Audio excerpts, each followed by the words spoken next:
महाराष्ट्र में राजनीतिक माहौल है और आज तारीख का ऐलान हो जाएगा और उसके बाद तमाम पार्टियां अपने अपने मिशन को पूरा करने में लग जाएंगी। लेकिन इस बीच तमाम नेताओं के आए दिन बयान सामने आते रहते हैं जो सुर्खियां बटोरते हैं। ऐसे ही एनसीपी अध्यक्ष शरद पवार ने चुनाव से पहले एक बयान दे दिया जो राजनीतिक गलियारों में हंगामा मचा रहा है। उन्होंने कहा कि चाहे 84 साल का हो जाऊं या 90 साल का, ये बूढ़ा आदमी तब तक नहीं रुकेगा जब तक महाराष्ट्र को सही रास्ते पर नहीं ले जाता। जाहिर है अब आप ये सोच रहे होंगे कि आखिर शरद पवार ने ऐसा बयान क्यों दिया है। तो चलिए आपको बताते हैं कि पूरा माजरा क्या है। दरअसल शरद पवार चुनाव से जुड़े कार्यक्रम को संबोधित कर रहे थे। इस दौरान उन्होंने मंच से संबोधित करते हुए एक वाक्य का जिक्र किया। उन्होंने बताया कि कुछ युवा लड़के हाथों में बोर्ड लेकर खड़े थे। उसमें मेरी फोटो थी जिसमें लिखा था कि 84 साल पुराना। इसी को लेकर शरद पवार ने बयान दिया कि आप चिंता ना करें, हमें बहुत दूर तक जाना है।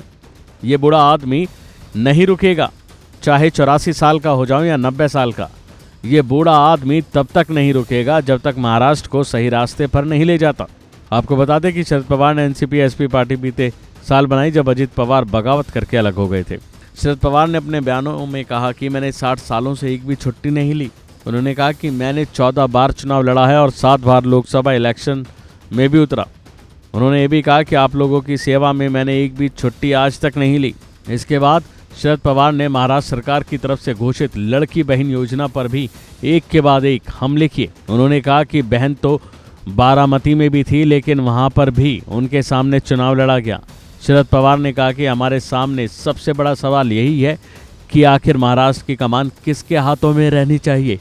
तो वहीं आपको बता दें कि चुनाव आयोग यानी कि इलेक्शन कमीशन आज महाराष्ट्र और झारखंड विधानसभा चुनावों के कार्यक्रमों की घोषणा करेगा।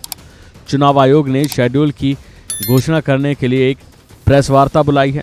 महाराष्ट्र विधानसभा का कार्यकाल 26 नवंबर को पूरा होने वाला है, जबकि झारखंड के कार्यकाल की बात करें तो वो अगले साल यानी 5 जनवरी को समाप्त हो रहा है। देखा जाए तो इसी को लेकर महाराष्ट्र में राजनीति गरमाई हुई है।